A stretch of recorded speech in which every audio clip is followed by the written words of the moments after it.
Ibu bapak, saudara, dan seluruh umat yang dikasihi oleh Tuhan Yesus Kristus, sebagaimana telah diberitakan dalam warta gereja, dan sampai saat ini tidak ada keberatan yang sah yang disampaikan kepada majelis gereja.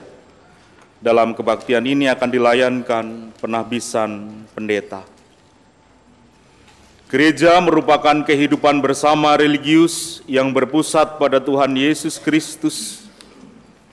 Sebagai kehidupan bersama, gereja memiliki dua sisi kepemimpinan. Yang pertama, sisi ilahi. Gereja dipimpin oleh Roh Allah melalui bekerjanya Roh Kudus dengan Alkitab sebagai alatnya.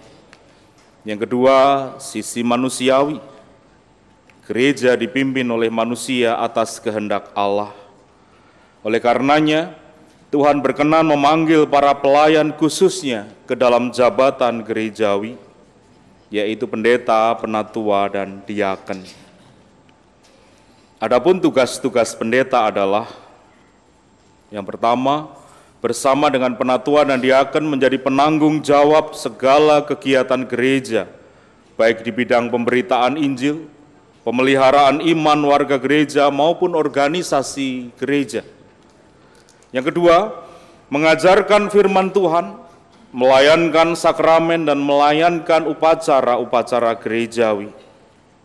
Semua tugas tersebut dilaksanakan demi terwujudnya gereja Yesus Kristus yang berfungsi dalam karya penyelamatan Allah.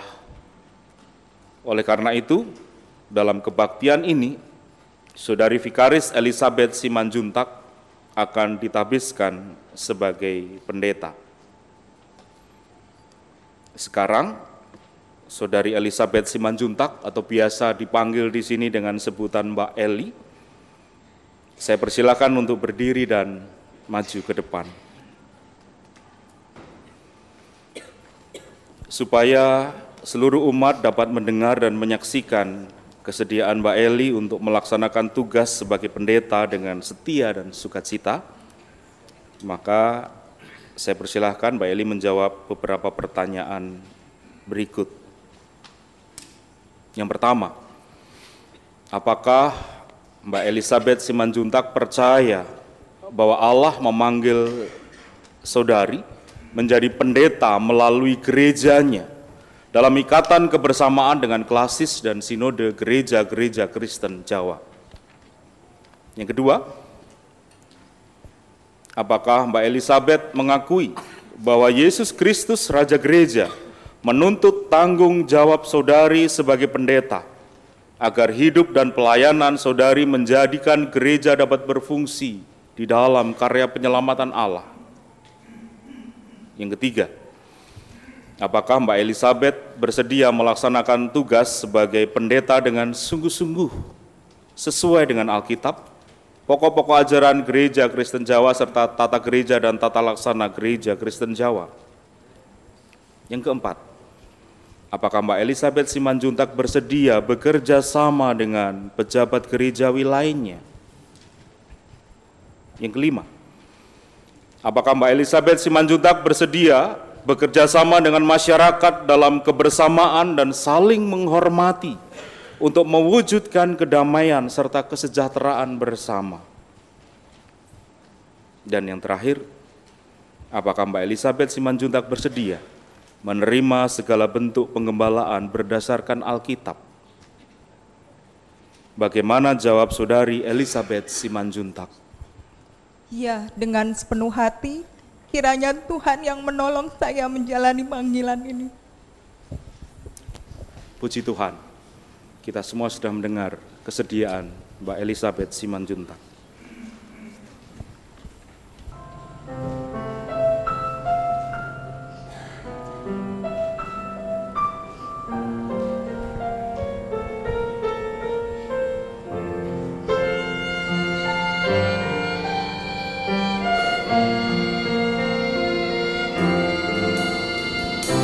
Make me a servant, humble and meek.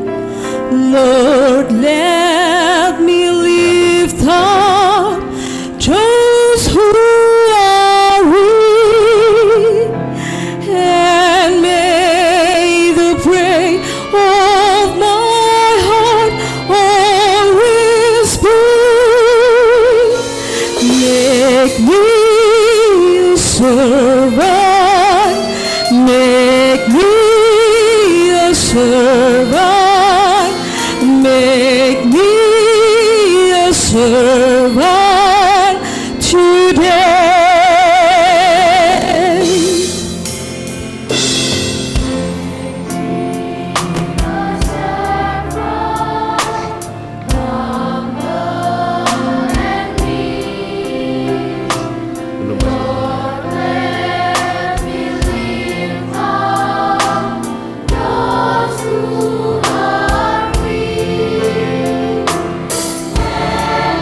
Kami Kau pelihara,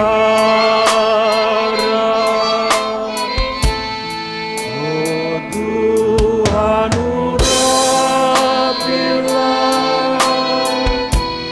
pelayan jemaat-Mu menjadi gembala.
Tuhan Allah yang Maha Kasih dan Maha Murah, yang telah memanggil saudari dalam jabatan yang kudus dan mulia, melengkapi, memampukan dan menyertai saudari Elisabeth Simanjuntak untuk menjalankan panggilan ini di dalam persekutuan Allah Bapa, Anak dan Roh Kudus.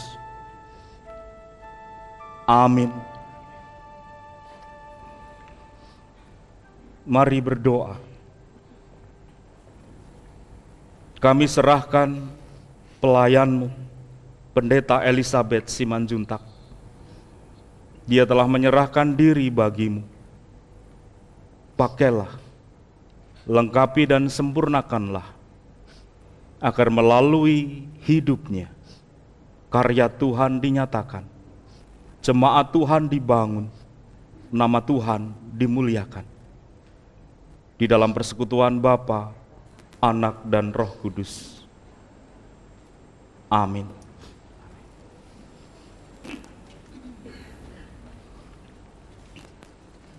Para pendeta dipersilakan untuk kembali ke tempat.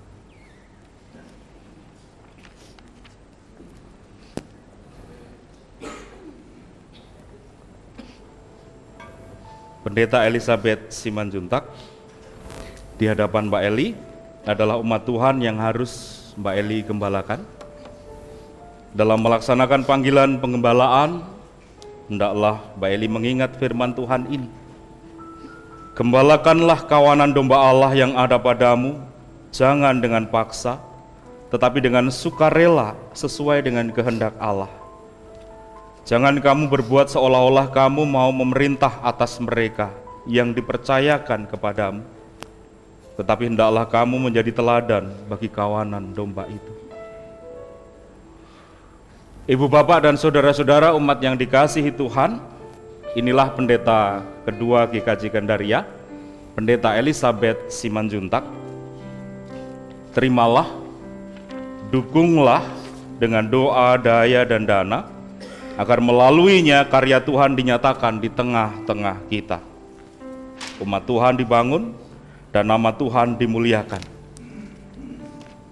Apakah ibu bapak dan saudara-saudara semua bersedia mendukung pendeta kita? Dalam nama Bapa, Anak, dan Roh Kudus, kami menerima dan mendukungnya dengan doa, daya, dan dana, serta dengan sepenuh hati bersedia bersama-sama melakukan panggilan Tuhan bagi kemuliaan nama-Nya. Puji Tuhan. Mbak Eli, terimalah Alkitab ini, beritakanlah firman, siap sedialah baik atau tidak baik waktunya, nyatakanlah apa yang salah, tegurlah dan nasihatilah dengan segala kesabaran dan pengajaran.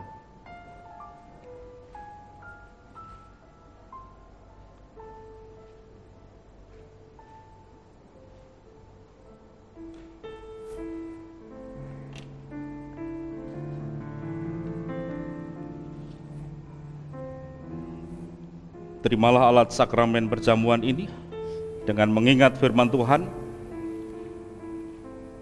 Pergilah, jadikanlah semua bangsa muridku dan baptislah mereka dalam nama Bapa, Anak, dan Roh Kudus.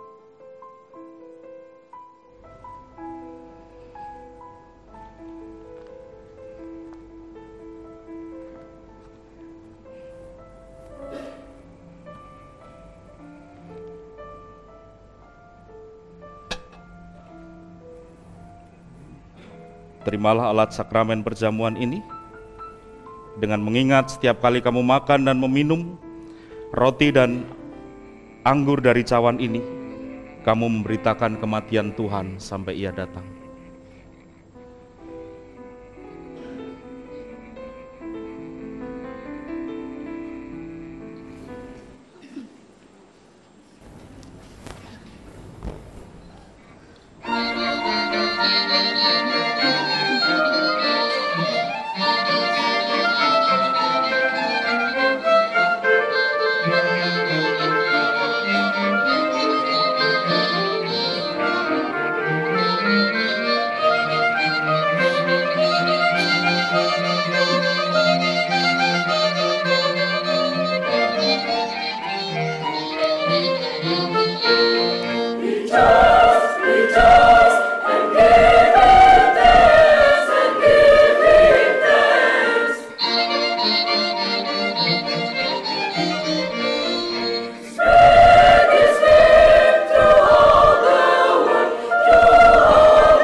kasih untuk persembahan pujiannya. Mari kita beri tepuk tangan buat persembahan pujian dari Paduan Suara Gandaria.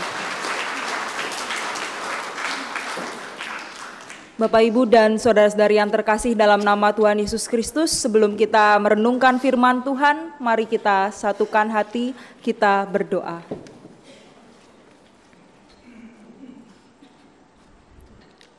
Syukur kami kepadamu ya Bapa, atas segala penyertaan Tuhan di dalam hidup kami. Dan pada saat ini ya Bapa, kami akan merenungkan sebagian dari firman-Mu yang menjadi dasar kehidupan kami menjalani hari-hari yang Tuhan percayakan kepada kami. Pada saat ini ya Bapa, kami siap untuk merenungkan firman-Mu. Kiranya Roh Kudus-Mu yang mengurapi setiap kami, sehingga kami dapat bersama-sama merenungkan sebagian dari firman Tuhan, dan kami pun juga dimampukan untuk menjadi pelaku-pelaku firman. Dan urapilah hamba-Mu yang penuh dengan kekurangan ini, kiranya Roh Kudus-Mu yang memperlengkapinya, sehingga apa yang keluar dari mulut hamba-Mu ini sesuai dengan kehendak Tuhan. Hadirlah di tempat ini ya Roh Kudus, kami siap untuk disapa. Di dalam nama Tuhan Yesus Kristus kami berdoa. Amin. Injil Yesus Kristus pada pagi hari ini didasarkan menurut kesaksian Markus 4 ayat 35 sampai 41.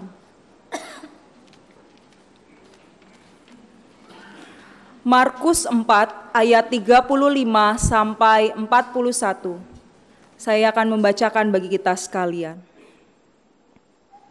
Lembaga Alkitab Indonesia memberikan judul Angin Ribut Diredakan. Pada hari itu, waktu hari sudah petang, Yesus berkata kepada mereka, "Marilah kita bertolak ke seberang." Mereka meninggalkan orang banyak itu, lalu bertolak dan membawa Yesus beserta dengan mereka dalam perahu, di mana Yesus telah duduk dan perahu-perahu lain juga menyertai Dia. Lalu mengamuklah taufan yang sangat dahsyat dan ombak menyembur masuk ke dalam perahu, sehingga perahu itu mulai penuh dengan air. Pada waktu itu, Yesus sedang tidur di buritan di sebuah tilam. Maka murid-muridnya membangunkan Dia dan berkata kepadanya, "Guru, Engkau tidak peduli kalau kita binasa?" Ia pun bangun menghardik angin itu dan berkata kepada danau itu, "Diam, tenanglah." Lalu angin itu reda dan danau itu menjadi teduh sekali. Lalu Ia berkata kepada mereka, "Mengapakah kamu begitu takut? Mengapa kamu tidak percaya?" Mereka menjadi sangat takut dan berkata seorang kepada yang lain, "Siapa gerangan orang ini, sehingga angin dan danau pun taat kepadanya?" Demikianlah Injil Yesus Kristus. Berbahagialah setiap orang yang mendengarkan firman Tuhan dan memeliharanya. Haleluya.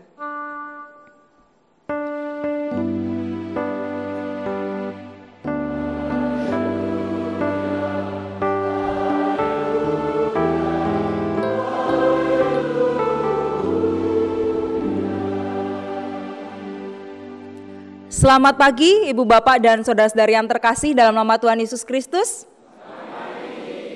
Ya. Puji Tuhan, kita semua dapat diberi kesempatan untuk berkumpul bersama-sama di tempat ini.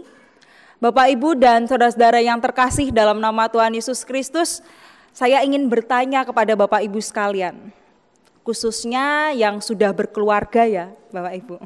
Kalau yang belum berkeluarga nggak apa-apa, perasaan di tengah-tengah keluarga seperti apa gitu ya.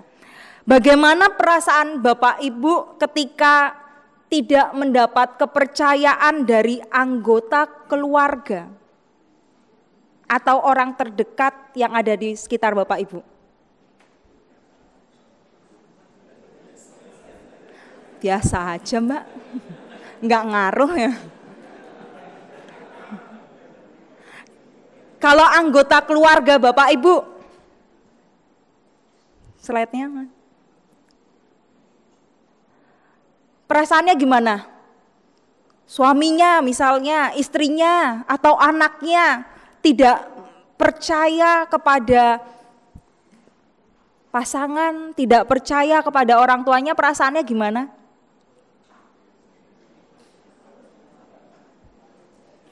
Senang, biasa aja, tetap biasa? Tentu mesti akan merasa sedih ya, Bapak Ibu sekalian, pasangan yang udah seumur hidup, atau mungkin anak yang sudah dibesarkan, ternyata nggak percaya sama orang tuanya. Sedih, kecewa, seperti itu ya Bapak Ibu dan saudara-saudara yang terkasih.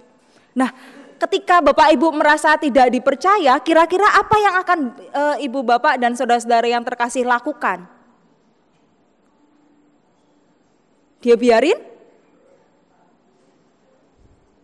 Ketika nggak dipercaya, apa yang Bapak Ibu dan saudara-saudari lakukan? Ah ya sudah, masih banyak orang-orang yang percaya saya gitu. Cari yang lain. Kalau anggota keluarga cari yang lain. Kalau pasangan masa mau cari yang lain Bapak Ibu? Tentu ketika kita tidak dipercaya oleh anggota keluarga atau orang yang terdekat di sekitar kita, kita akan berusaha, berusaha untuk menjadi sosok yang bisa dipercaya. Betul nggak Bapak Ibu? Mau tidak mau pasti kita akan berusaha, tergerak untuk aku harus membuat dia percaya sama saya. Ada trust. Pentingnya rasa percaya kepada orang atau kekasih atau orang-orang yang Tuhan berikan, Tuhan tempatkan di sekitar Bapak Ibu. Terkhususnya ketika berada di dalam sebuah komunitas. Ada trust, karena ketika tidak ada rasa saling percaya, ketika tidak ada rasa nyaman, apa yang terjadi Bapak Ibu? Ya sudah, jalan masing-masing. Atau mungkin lebih parahnya lagi, dalam beberapa waktu terakhir ini ketika seseorang tidak diberi kepercayaan, tingkat relasi hubungan satu dengan yang lain, penilaian-penilaian buruk, bullying dan sebagainya, ketika rasa percaya mulai hilang dan seseorang tersebut tidak diberi kepercayaan, tidak diterima di dalam komunitasnya, tentu orang tersebut akan merasa kosong, merasa aduh sepi. Gambaran kekosongan dan ketakutan ketika tidak dipercaya, ketika tidak bisa menemukan seseorang yang bisa menjadi tempat kita cerita, curhat apapun dan sebagainya, itu sangat mencekam. Kalau misalnya seseorang tersebut tidak bisa mendapatkan kepercayaan atau menerima atau memberi kepercayaan kepada orang lain. Dan gambaran kekosongan, ketakutan itu tadi tercermin di dalam tarian yang ditarikan oleh adik-adik dari Sekolah Seni Tari Yonif 201 Jayayuda. Jadi saya mau promosi sekalian Bapak Ibu. Kalau besok-besok perlu tim tari GKJ Gandaria siap, khususnya kalau gereja-gereja utusan dari ini ya Bapak Ibu sekalian. Tarian yang begitu indah yang tadi ditarikan itu menggambarkan satu gambaran kekosongan, kehampaan diri ketika hidup seseorang terombang-ambing, tidak dipercaya atau justru dia tidak merasa nyaman di dalam komunitasnya atau merasa takut. Gambarannya seperti tadi. Nah, apakah saudara-saudari yang terkasih pernah mengalami kondisi tersebut Bapak Ibu? Pernah mengalami rasa ketakutan yang terombang-ambing? Sering? Sering. Berarti puji Tuhan ya Bapak Ibu bisa mengenali keberadaan diri. Karena nggak banyak orang sadar akan kondisi psikologis dirinya sendiri. Mengapa saya mengatakan tersebut Bapak Ibu dan saudara-saudari yang terkasih? Pada tanggal 10 September yang lalu kita memperingati apa Bapak Ibu? 10 September, hari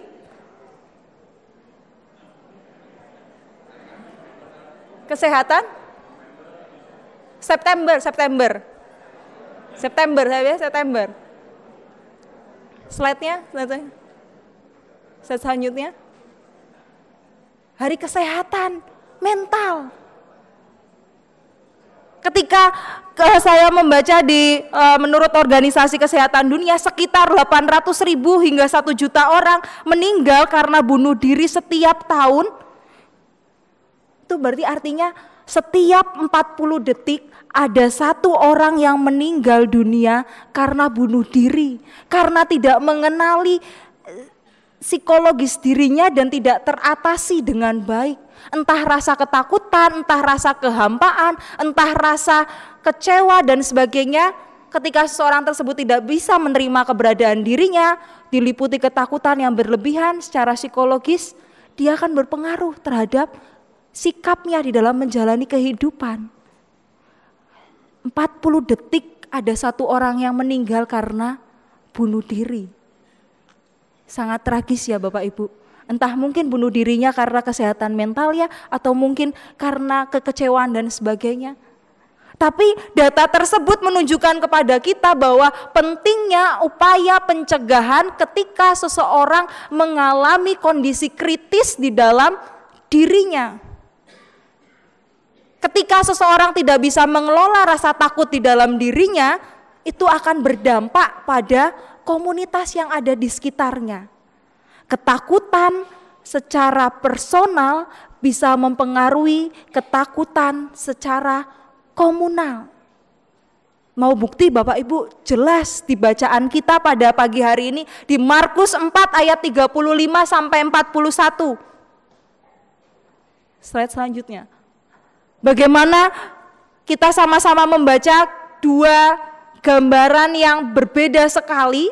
Yang pertama itu ketakutan para murid dan yang kedua itu ketenangan Yesus yang tertidur nyenyak di buritan. Narasi tentang ketakutan para murid, slide selanjutnya. Narasi tentang ketakutan para murid itu merupakan satu gambaran yang awalnya bukan ketakutan komunal. Bukan semua para murid. Kalau misalnya kita membayangkan Bapak Ibu dan saudara-saudari yang terkasih, para murid Tuhan Yesus pekerjaan awalnya apa Bapak Ibu? Nelayan. Kalau kita membayangkan seorang nelayan kok takut ketika ada angin badai. Jadi saya membayangkan sebenarnya ini bukan ketakutan semua para murid. Meskipun para murid Tuhan Yesus tidak hanya semuanya nelayan, dan mungkin ketakutan ini berawal dari ketakutan orang yang tidak punya latar belakang melaut. Sehingga ketika terjadi ada badai, angin taufan, 1 orang merasa gelisah, yang para nelayannya mungkin akan berusaha, waduh iya ya, berpengaruh. Sehingga komunitas para murid Tuhan Yesus yang ada di dalam perahu menjadi takut semua, apalagi ditambah ketika kita membaca di dalam bacaan kita pada pagi hari ini, air sampai masuk ke dalam perahu. Apa yang di sini Bapak Ibu ada yang pernah pergi melaut seperti itu ada? Ada yang nelayan apa yang pernah berlayar seperti itu? Pak Pendeta ya Pak, berlayar. Kalau misalnya ketika udah air masuk panik semua. Dan ini yang membuat Bapak Ibu dan saudara-saudari yang terkasih, dari ketakutan 1 orang atau mungkin hanya 1-2 orang yang tidak punya latar belakang nelayan berpengaruh terhadap para murid lain yang punya latar belakang nelayan. Karena memang digambarkan kalau misalnya kita membaca di Stephen Lake menyebutkan bahwa Danau Galilea itu memang sering terjadi angin, badai tofan. Karena memang daerahnya itu 200 meter di bawah permukaan laut dan dekat Gunung Hermon yang 2.500 meter tingginya. Jadi pertemuan antara angin dingin puncak gunung yang biasa bersalju kemudian bertemu dengan udara panas itu yang membuat adanya badai yang bisa datang sewaktu-waktu. Jadi kalau misalnya saya membayangkan Bapak Ibu itu sudah sering terjadi di daerah tersebut. Tentunya para murid yang memiliki latar belakang nelayan sudah biasa. Tapi mengapa ketika bacaan ini kita sama-sama merenungkan, digambarkan semua para murid menjadi takut dan akhirnya mereka, "Guru, apakah engkau tidak peduli? Engkau tidak peduli kalau kita binasa." Ketakutan personal yang tidak diatasi akan mempengaruhi ketakutan komunitas. Satu gambaran yang pertama Bapak Ibu. Slide selanjutnya. Gambaran yang kedua kita justru melihat dengan suatu yang kontras. Yang satu sedang takut, yang satu Tuhan Yesus tidur nyenyak. Rasanya Bapak Ibu kalau melihat seperti itu, misalnya mungkin Bapak Ibu di rumah, yang satu lagi panik dan sebagainya, ngelihat anaknya lagi tenang-tenang, rasanya gimana? Kita berusaha, udah panik nyariin suatu barang, lihat ada orang enak-enakan gak bantu dan sebagainya, rasanya, wah, bapaknya lagi bingung kok gak dibantu. Ibunya lagi bingung gak didukung. Nah, emosi itu mesti meningkat. Dan di sini kita membayangkan ternyata wajar para murid marah. Oh, nah gurunya bukannya bantu malah tidur tenang. Kalau misalnya Bapak Ibu bisa melihat di beberapa penafsir, ada yang melihat ya mungkin Yesus wajar lah. Udah dari pagi sampai petang karena disebutkan kondisinya sedang petang, ya capek Mbak, kalau orang udah capek tidur itu wajar. Tapi kalau misalnya kita membayangkan beberapa dan mengingat beberapa kitab suci yang menyebutkan kalau misalnya gambaran tidur tenang itu melambangkan kepercayaan sempurna kepada Allah. Kalau misalnya Bapak Ibu bisa membaca di Mazmur 3 ayat 5, Ayub 11 ayat 18, itu gambaran ketika orang tidur tenang itu kepercayaan sempurna kepada Allah. Dan di sini yang kita lihat Bapak Ibu dan saudara-saudari yang terkasih, Yesus tidur tenang di buritan karena Yesus percaya dan berserah kepada Sang Bapa. Dan tidak hanya kepada Sang Bapa, Yesus juga trust terhadap rekannya. Yesus trust kepada para muridnya. Dia berserah, oh ya para muridku itu punya latar belakang nelayan. Ya sudah, pasti dia berhasil. Yesus percaya akan segala potensi para muridnya yang sudah dipilih sehingga dia mempasrahkan seluruh hidupnya untuk melewati lautan Danau Galilea. Gambaran Yesus yang berpasrah diri kepada Allah dan trust terhadap sekitarnya, para muridnya, ini menjadi dasar ketika Yesus bisa tidur tenang melewati perjalanan yang penuh badai. Sekalipun itu bisa mengancam nyawa, tapi Yesus tetap yakin. Bapak Ibu dan saudara-saudari yang terkasih dalam nama Tuhan Yesus, ketika kita sama-sama juga membaca di ayat selanjutnya, apa yang Yesus katakan? Diam, tenanglah. Pesan diam dan tenanglah ini tidak hanya ditujukan untuk ombak yang saat itu taufan menggulung-gulung dan sebagainya, tapi ini merupakan satu pesan kepada muridnya.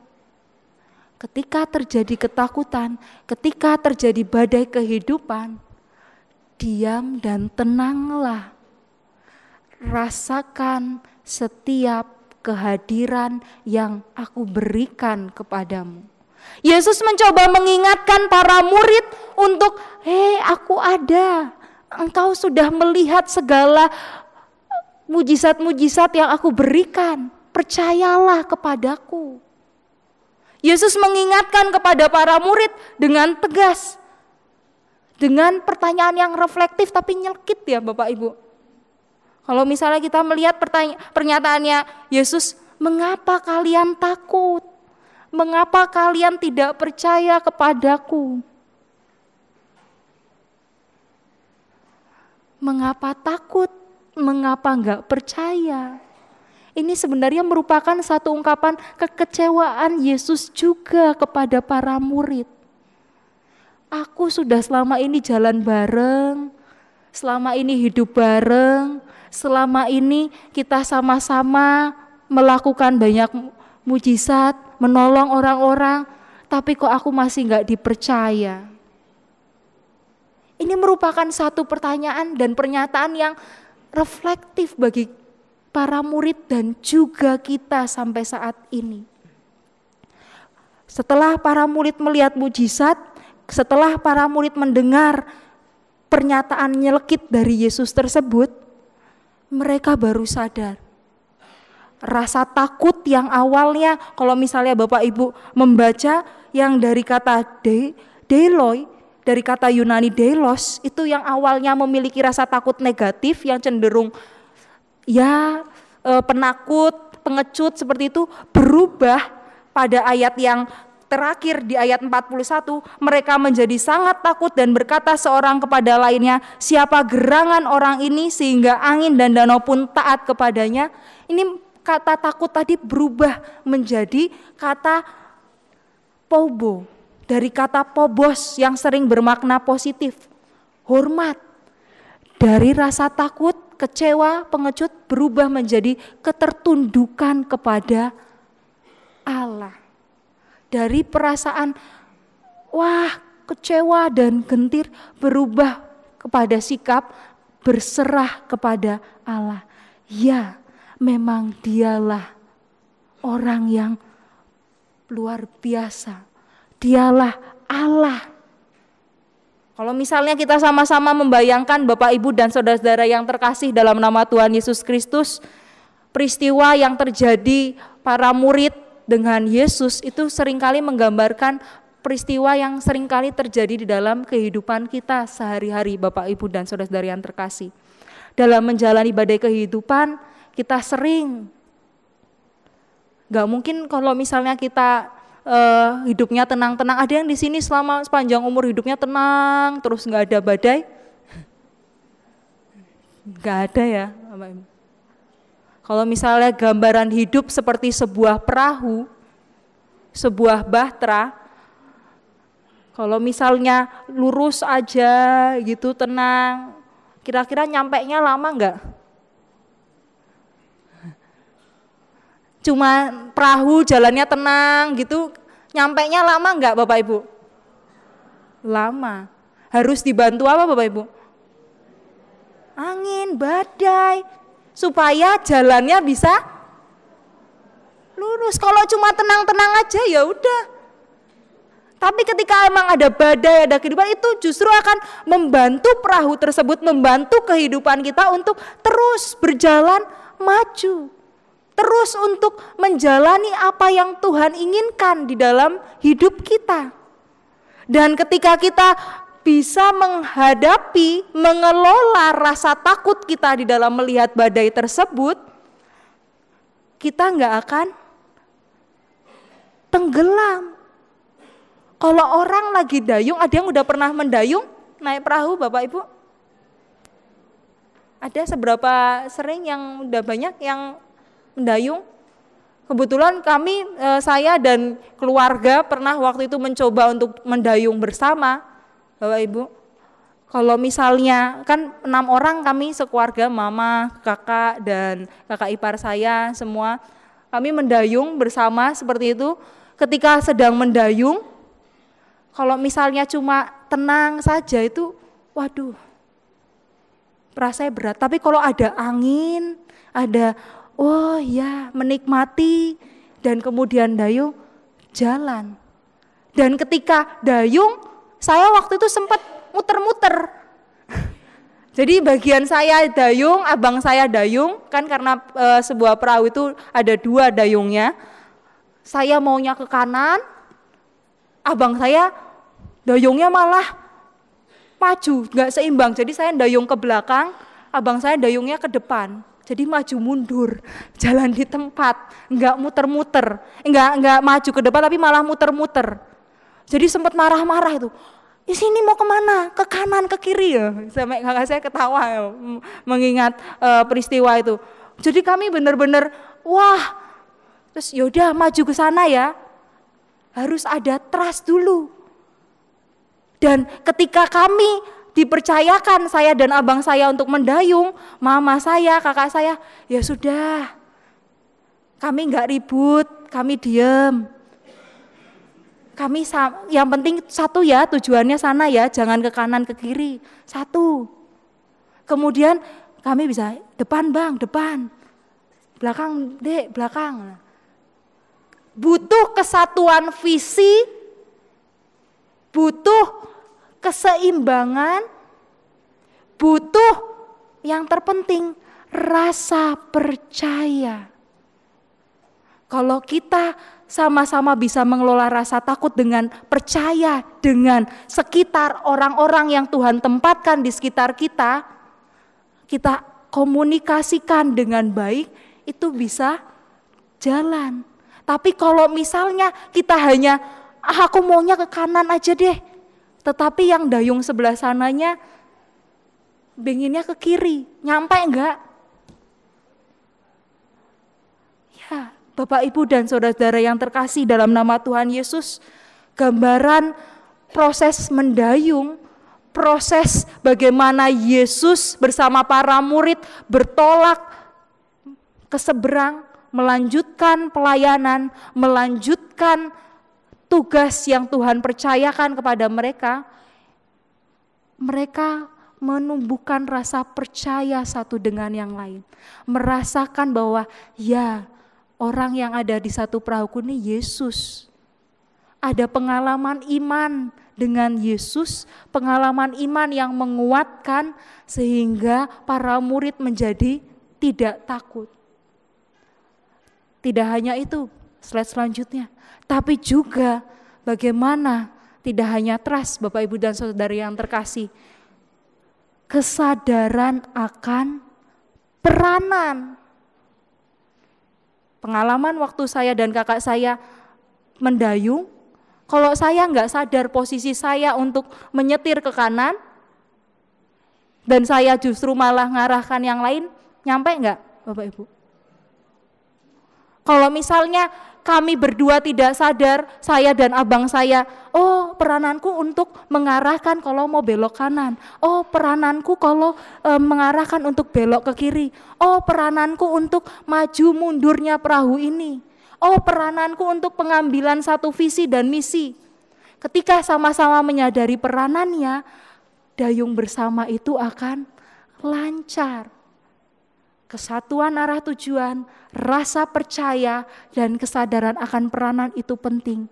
Karena gak banyak orang yang sadar akan peranannya. Pinginnya, oh saya pinginnya seperti ini. Oh terserah orang lain dan sebagainya. Tapi kalau kita menyadari saya hidup di dalam komunitas, saya hidup di tengah-tengah keluarga, dan saya percaya Tuhan mempercayakan tugas panggilan di dalam diri saya menjalaninya dengan penuh sukacita. Nah, sekarang pertanyaannya Bapak Ibu, khususnya saya ingin bertanya jemaat umat GKJ Gandaria, siapkah untuk mendayung bersama? Kalau siap, maukah kita sama-sama merasakan dan sama-sama menguatkan, mengenali setiap potensi masing-masing, dan kita sama-sama yakin menggerakkan dayung seirama, ke kanan, ke kiri seirama, dan menikmati setiap badai. Karena kita berpasrah, Tuhan akan mendampingi, tidak pernah meninggalkan. Dan sebagai wujud, kalau kita siap untuk mendayung bersama, kalau kita siap bahwa kita harus bertolak, karena Tuhan menginginkan umat Tuhan GKJ Gandaria untuk bertolak, kita akan bersama-sama mendayung bersama dengan tarian simbolis yang akan dipimpin oleh Sekolah Seni Tari Yonif Mekanis 201 Jayayuda. Nanti saya akan mengajak di bagian bait ketiga untuk bangkit berdiri, kita akan mendayung bersama sebagai tarian umat, tarian kebersamaan kita, komitmen kita untuk mendayung bersama, menggerakkan setiap potensi yang bisa kita kembangkan. Mari kita sama-sama dayung bersama.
Mengundang Bapak Ibu sekalian untuk bangkit berdiri. Kita akan bersama-sama melakukan tarian dayung. Hãy subscribe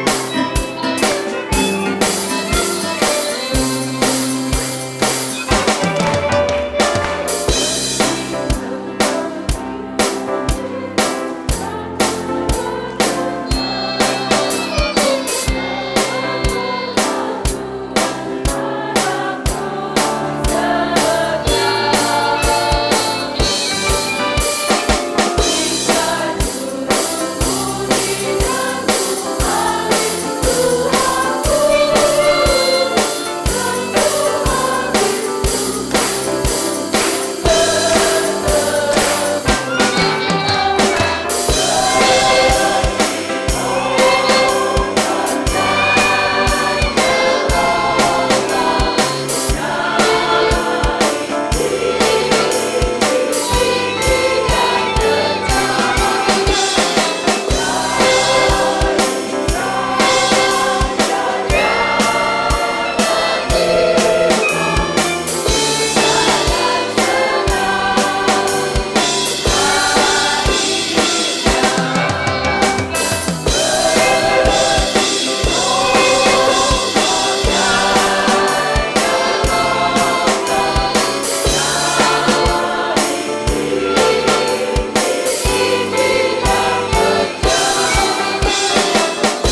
Umat dipersilakan untuk duduk.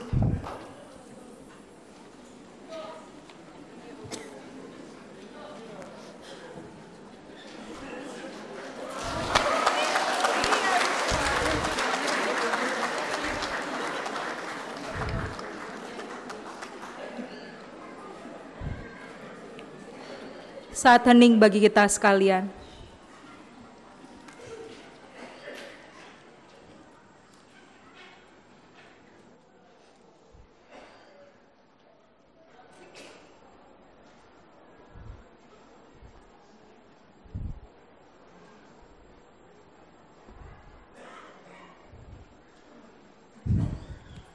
Saat hening selesai, bersama dengan orang percaya di segala tempat dan waktu, kami undang Bapak dan Ibu berdiri, kita mengungkapkan, menyatakan pengakuan iman rasuli kita secara bersama. Aku percaya kepada Allah, Bapa yang Maha Kuasa, Khalik langit dan bumi, dan kepada Yesus Kristus, anaknya yang tunggal Tuhan kita, yang dikandung daripada Roh Kudus, lahir dari anak darah Maria, yang menderita di bawah pemerintahan Pontius Pilatus, disalibkan, mati dan dikuburkan, turun dalam kerajaan maut. Pada hari yang ketiga, bangkit pula dari antara orang mati, naik ke surga, duduk di sebelah kanan Allah, Bapa yang Maha Kuasa, dan akan datang dari sana untuk menghakimi orang yang hidup dan yang mati.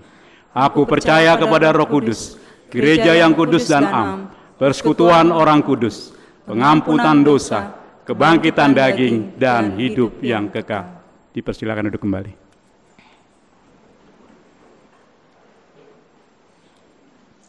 Mari Ibu Bapak dan Saudara-saudari yang terkasih, kita bersama-sama satukan hati, kita berdoa.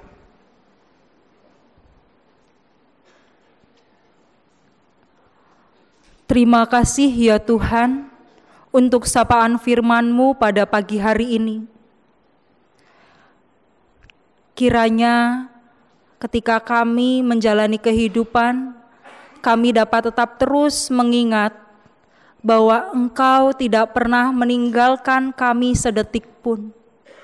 Engkau selalu hadir mendampingi kami, tatkala kami mengalami ketakutan, mengalami kebingungan, dan mengalami gejolak badai kehidupan yang seringkali membuat kami jauh daripadamu.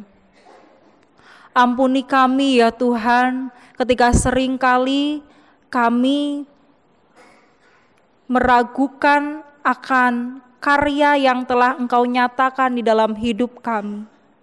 Ampuni kami ketika kami belum menyadari akan keberadaan orang-orang yang telah Tuhan percayakan kepada kami.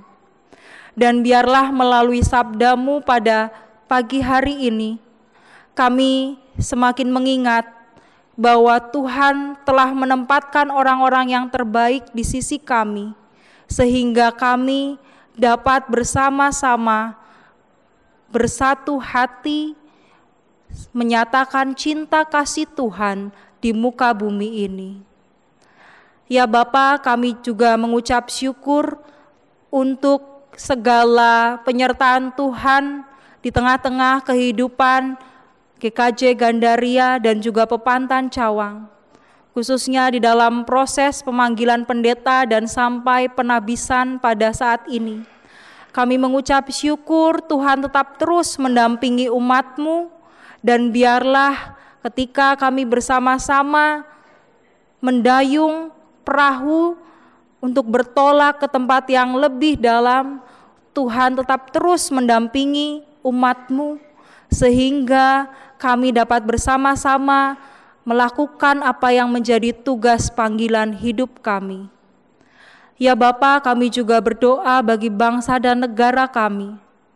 Kami memohon kiranya Tuhan tetap terus memberikan hikmat dan kebijaksanaan kepada para pemimpin negeri kami.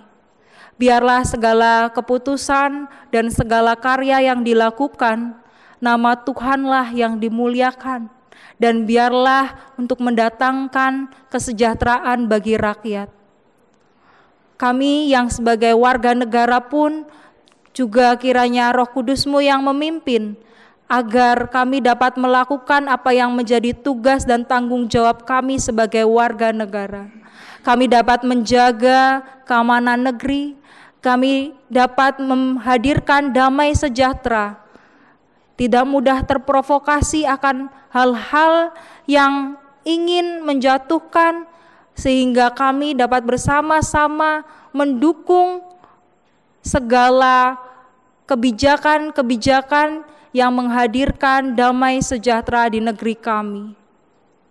Ya Bapa, kami juga berdoa bagi umat Tuhan dimanapun berada.